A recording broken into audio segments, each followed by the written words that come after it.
Salutations camarades, c'est Rafa. Comment ça se passe les frappés? Moi ça va super bien, il fait beau, on est en heure d'été, ça commence à bourgeonner.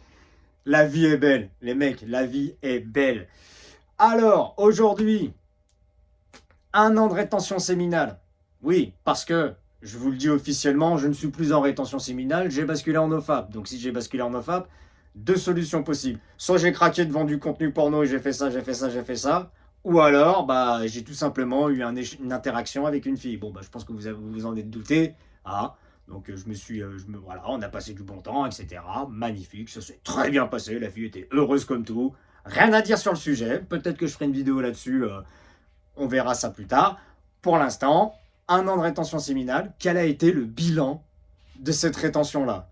J'ai énuméré 5 points qui me sont arrivés, qui ont complètement changé en moi depuis cette fameuse année de rétention séminale. Et la première chose, et ça je la mets en numéro 1, parce que je précise que la liste, elle est non exhaustive et subjective, puisque ça, voilà, comment expliquer ça, on va dire que ça n'engage que moi. Peut-être que vous, lorsque vous ferez cette rétention sur 1 an, admettons, peut-être qu'il y a d'autres choses, vous, qui vont vraiment changer. Ça, moi c'est ça, c'est la première chose, c'est la prise de risque. J'ai pris des risques dans ma vie, je n'aurais jamais imaginé les faire. C'est bien simple, hein, les mecs. J'aurais pas pris ces risques-là, je serais pas devant vous en train de faire une vidéo et à vous expliquer comment bien faire une rétention, ne plus regarder des contenus pornographiques, voilà. Redevenir une meilleure version de vous-même, les mecs. Jamais j'aurais fait ça si j'avais pas pris ces risques. Il faut comprendre que si je suis face à vous, c'est parce que on va l'appeler mon mentor, est rentré en contact avec moi, s'est proposé de m'accompagner pour pouvoir justement faire de l'accompagnement, m'aider à mettre des stratégies en place, m'aider à bien communiquer, à faire plus de marketing, à faire plus de choses comme ça, être plus présent dans les réseaux sociaux. Bref, il m'a fait un accompagnement personnalisé. Et grâce à ça, je suis face à vous, hein, les mecs. Comment ça s'est passé? On a eu un entretien, plus un deuxième entretien. Et lors de ce deuxième entretien, il m'a dit, écoute, c'est bon, c'est bien, maintenant c'est un coût, ça coûte tant. Alors, je ne vais pas vous dire le montant exact, hein, on ne sait jamais, je n'ai pas envie de dire, ouais, machin, gna gna gna. C'est l'équivalent d'un très gros salaire suisse, j'en avais déjà parlé dans une vidéo précédente, où j'avais déjà dit, ouais, la prise de risque, mais là c'est confirmé. Habituellement, ce genre ce genre de situation-là, j'aurais même pas cherché, j'aurais même pas discuté avec la personne. J'aurais dit, vas-y, laisse-moi tranquille. Et si j'avais pris le temps de discuter avec cette personne-là, en sortant le montant, j'aurais dit non, laisse tomber.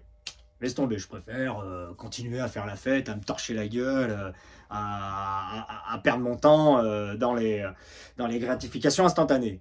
Seulement là, la vraie différence, c'est que lorsqu'il m'a sorti le prix, j'ai dit oulala, attends, moi en une fois ça va pas être possible.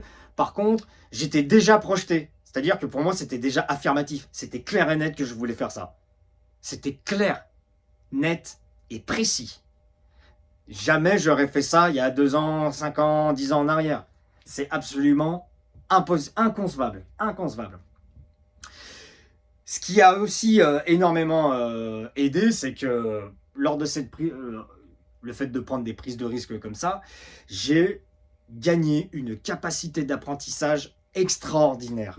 J'aurais jamais imaginé avoir un tel niveau de concentration, une telle énergie pour pouvoir toujours apprendre toujours plus, toujours plus, toujours plus.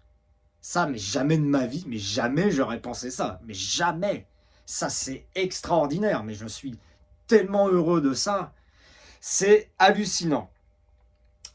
La deuxième chose, j'ai ma petite liste, hein, c'est normal que je ne vous regarde pas dans les yeux, les gars.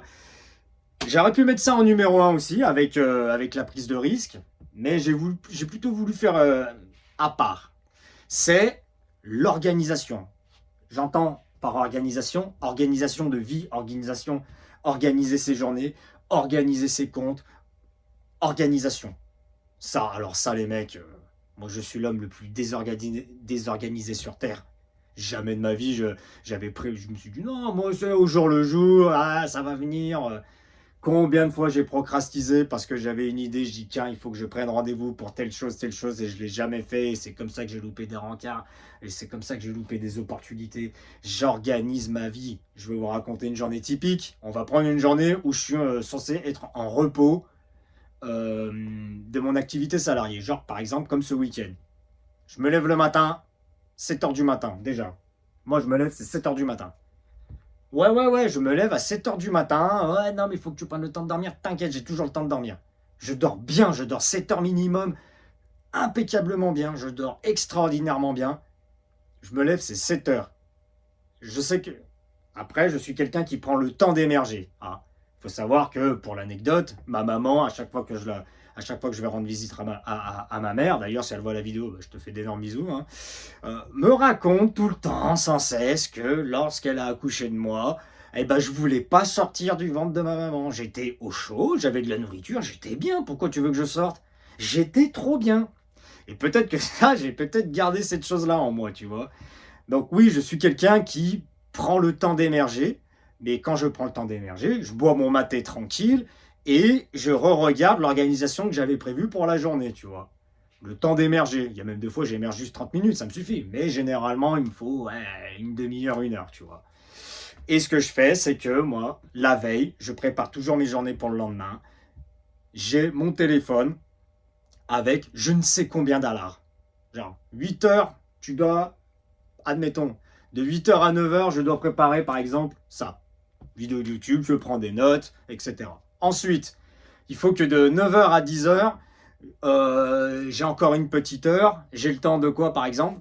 De lire un paragraphe dans un bouquin. Je lis pendant 1 heure, tranquille.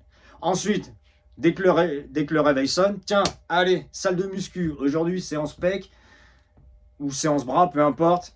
C'est les séances qui me prennent le plus de temps parce que c'est là où j'ai des retards. Et bah, je vais travailler pendant 2 heures. Pendant 2 heures, tac, tac.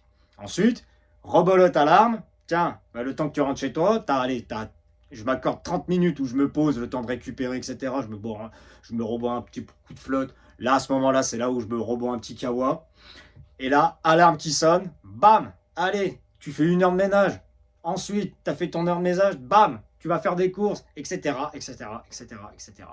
En fait, j'ai appris à optimiser le temps que j'ai dans une journée et vous vous rendez pas compte à quel point c'est ultra, méga, archi bénéfique. Vous êtes quelqu'un d'autre quand vous faites ça. Ça change radicalement la vie. Et ça, c'est des choses que j'ai acquises lorsque j'ai fait ma période de rétention séminale, puisque pendant la période de rétention séminale, le point numéro 1 en faisant des prises de risque est venu, donc j'ai dû traquer mes journées. J'ai même appris à retraquer mes comptes, hein, pour ne plus être dans le rouge. Et hormis les 3 mois où j'ai procédé au paiement pour mon accompagnement, j'avais quand même des fonds, donc ça va. J'ai même pris plus de temps pour faire des heures supplémentaires sur mon activité salariée. Mais maintenant que c'est réglé, je suis rebolote dans l'heure. Pas de problème. Pourtant, j'ai pas non plus un salaire excessivement élevé. Hein. Je dois être à un peu plus de 2000 et quelques euros. C'est pas quand tu es dans le salarié, tu te dis ouais, c'est énorme. Non, bah non. Non, on va pas se mentir. Non, ça fait chier. Non, on aspire tous à gagner 10 000 euros par mois. Hein, voilà. Bon, après, je fais de l'accompagnement, ça aide, hein, je vais pas vous mentir, tu vois. Mais bon, l'intelligence de mettre des sous à plat, l'intelligence de faire des investissements, tout ça, c'est une organisation que je maîtrise de mieux en mieux chaque jour. Et tu gagnes du temps. Et en gagnant du temps, à la fin de ta journée, tu peux prendre un peu de temps pour toi. Ça n'empêche rien. Donc ça, truc de malade. Ensuite, la troisième chose, et ça, je le vis surtout en ce moment de plus en plus, allez savoir pourquoi maintenant, c'est l'aura. L'aura. J'ai peut-être. Alors, quand je parle d'aura, c'est voilà ce que tu dégages, le magnétisme, comme j'ai pu déjà l'expliquer dans des précédentes vidéos. En ce moment, je ne sais pas ce qui se passe avec les gens, hommes, femmes confondus, mais c'est hallucinant. On n'arrête pas de me toucher. Ah machin. Eh, ça fait quoi le crâne? Bah c'est un crâne d'œuf. Tu veux que ça soit quoi, tu vois? Ah ouais, t'as tes épaules, ah ouais, machin. Je dis. On n'arrête pas. On veut piquer mon énergie. Mais c'est en ce moment, est-ce que c'est le changement d'heure? Est-ce que c'est le parce qu'en ce moment il fait beau dans mon village, dans ma montagne. Je ne sais pas, mais on n'arrête pas. On n'arrête pas. Tout le temps, on me touche. Ça me rappelle encore hier, avant-hier, pardon, des potes sont venus à l'improviste. Je dis, ah vas-y, écoute, vas-y, viens, rejoins-nous vite fait, on va se caler chez mon pote le militaire, j'en ai déjà parlé, hein. Et je dis, bah écoute, attends, je finis de manger, tranquille, bon, j'ai du temps, pas de problème, vas-y, pendant 1 heure, je vais passer vous voir, pas de souci. Je passe les voir. Et là, mon pote le soldat, hein, on a un jeu, lui et moi, maintenant. Parce que le mec, c'est un Golgoth, hein, voilà, il est plus grand que moi, il est plus mastoc que moi. Ancien sergent instructeur de l'armée de terre, donc une certaine autorité, tu vois, une certaine aura, lui aussi. Bah même avec lui, on commence à s'amuser, on se met toujours torse nu, et on se compare, et on se touche, et on fait ci, on fait ça. C'est marrant, c'est con, hein, c'est stupide, hein. Mais voilà, c'est des trucs de mec, allez savoir, enfin quand je dis des trucs de mec, hein, dans l'amusement, hein, entendons-nous, hein, bien sûr. Mais voilà, même lui, pareil, il n'arrête pas, etc., etc. Mais bon, c'est particulier, je vous le dis franchement, ça peut être pénible. Ça peut vraiment être pénible parce que quand tu as des personnes que par contre, t'as pas envie qu'elles te touchent, et qui te touchent, enlève ta main. Je veux pas avoir ton énergie négative, me touche pas, me touche pas. Bon, un peu de fermeté de temps en temps en disant, oh, vas-y, attends, mets tes mains dans tes poches, ne fais pas ça s'il te plaît. Mais ils seront tactiles, voilà, toujours tactiles, tout le temps, tout le temps, tout le temps. Et d'un côté, c'est très positif, ça veut dire que tu dégages quelque chose. Donc ça, comparé au début de la vraie année de rétention séminale, il n'y a pas photo, il n'y a pas photo. Ensuite, la quatrième chose que j'ai notée qui a complètement changé, c'est réellement mon hygiène de vie. Bon, j'avais déjà fait les démarches précédemment avant de réaliser une vraie rétention. Il faut savoir que, comme je l'ai expliqué, ça fait 2 ans vraiment que je fais très attention à mon hygiène de vie. Et c'est au même moment où j'ai commencé des rétentions, mais c'est là où j'ai chuté, hein, 1 mois, 3 mois, 6 mois. C'est comme ça, hein. Et mais maintenant que là, il y a vraiment eu une année quasi, ouais, un peu plus d'1 an quand même, mais vraiment complète. L'hygiène de vie, elle est juste extraordinaire. Il n'y a pas photo. C'est à ce moment-là où j'ai commencé à faire du jeûne intermittent. Et j'ai tous les bénéfices du jeûne intermittent. Les gens pensent que quand tu es en jeûne intermittent, tu vas perdre du poids, tu vas perdre en muscle, tu vas perdre en tout. Ah non les mecs. Au contraire, j'ai pris de la masse musculaire, mais c'est juste... Ça, en fait, l'avantage du jeûne intermittent, ça décuple les effets de la rétention séminale. Et ça, c'est un truc de barjot, les mecs. Je pète un plomb. Je me dis, c'est pas possible. Hier, j'étais en visite médicale. Médecine du travail. Donc, je vais voir la médecin. Puis, c'est charmante. Hein. Bon, il est temps de vous peser, monsieur Rafa. Je me pèse 71 kilos pour 1m71.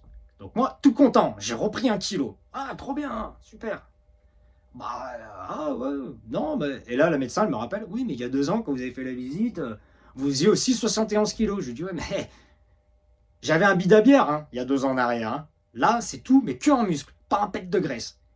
J'étais refait, trop heureux, j'étais trop content, magnifique. Sachant que quand j'ai démarré la rétention séminale, le jeûne intermittent, autant pour moi, je me mélange les pinceaux, hein.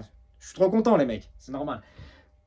Quand j'ai démarré le jeûne, c'était il y a 4 mois. Et il y a 4 mois, c'est bien simple. Hein, il y a 4 mois, je faisais 67 kilos dans ces eaux-là. 68. Donc j'ai pris 2 à 3 kilos de barbac. Sec, pur, sans gras, sans rien. Tu veux quoi de plus? Même ça m'a aidé, tu vois. Même ça a aidé, ça a contribué. C'est magnifique. Donc ouais, le terme d'hygiène de vie... Concernant la consommation d'alcool, bah, c'est le jour et la nuit. Oh bah ça c'est juste incroyable ça. Justement, quand je suis allé voir mes potes là il y a 2 jours, j'étais rond, ils étaient pétés à l'alcool et tout. Bon après moi j'ai bu une petite bière ou deux, je suis pas non plus le mec qui va s'interdire quoi que ce soit, tu vois. C'est ma façon d'être. Pas oublier que je suis d'origine catalane, espagnole. Donc la fiesta, voilà, les bons moments conviviaux et tout ça, c'est mon truc, tu vois. Juste que je fais attention, je fais extrêmement attention, mais c'est hallucinant. Et d'ailleurs, je vois moins mes potes. Mon autre meilleur pote, enfin c'est même plus mon pote d'ailleurs, parce qu'on a travaillé ensemble, on a énormément de points en commun et tout ça. Complètement torché le mec. Ah, limite, c'est pas, je veux pas dire qu'il avait les larmes aux yeux, j'irai pas jusque-là, mais on ne voit plus, ça me manque ces moments quand on était ensemble, etc. Ça m'a touché, franchement, ça m'a énormément touché, tu vois. Et c'est vrai que même moi, ça me manque. Mais à un moment donné, j'ai des objectifs dans la vie. Voilà, j'ai des priorités.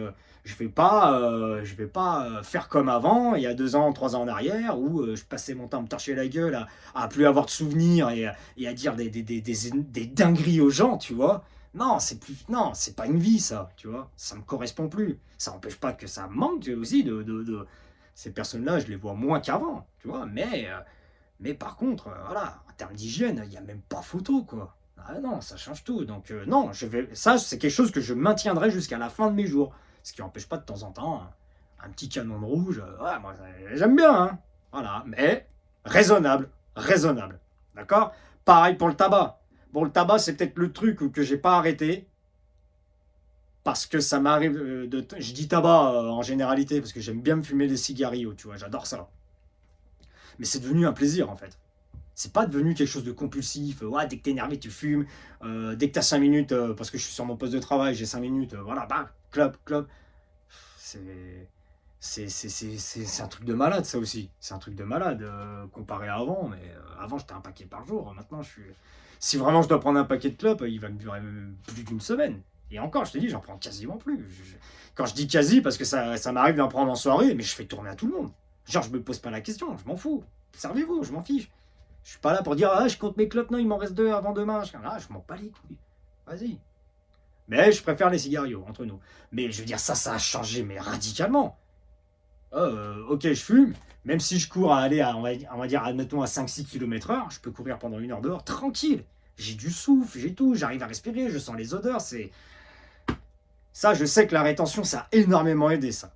C'est hallucinant. Donc ouais, ça m'a permis de contrôler mes pulsions, de canaliser mes envies dans ce domaine-là. Donc l'hygiène de vie, elle est juste incroyable. Incroyable. Et la 5e chose, c'est j'ai glow up. Ça, j'ai glow up. Mais clairement, c'est radical. Alors, petit bémol quand même, parce que vous pouvez le constater, mais vous voyez, j'ai des taches rouges. Ça, c'est ce qui s'appelle de la rosacée. La coupe rose, pardon. J'ai de la coupe rose. Donc ça, ce sont les vestiges d'une hygiène de vie que j'ai eue il y a quelques temps en arrière parce que je consommais trop d'alcool, tu vois. Alors, on ne sait pas pourquoi les personnes qui sont claires de peau comme moi, on a ça.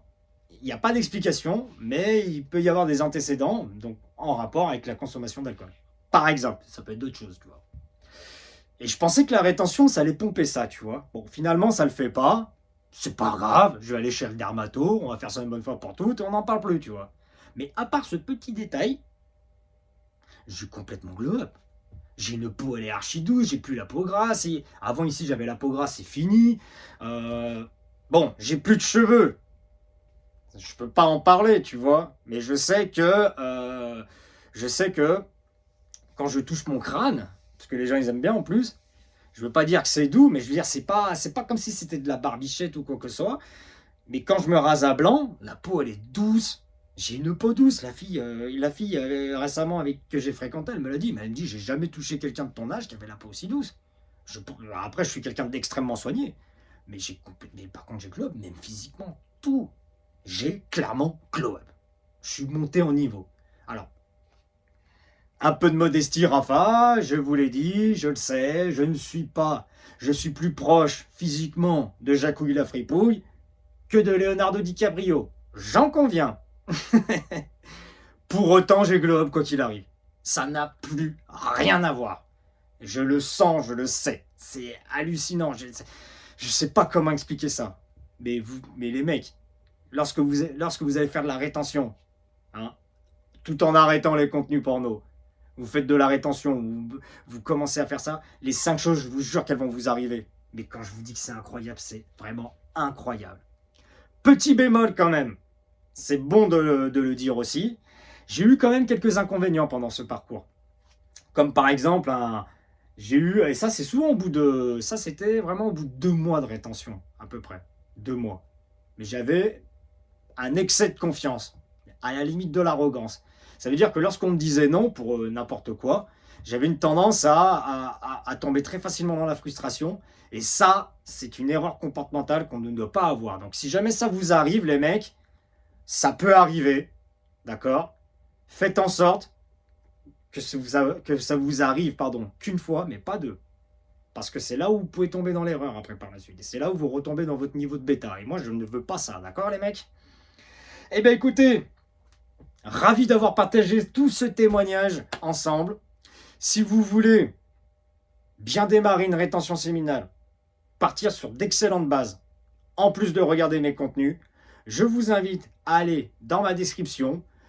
Il y a un lien, vous cliquez, c'est cadeau, comment bien démarrer une rétention séminale. Si maintenant, vous êtes toujours dans les...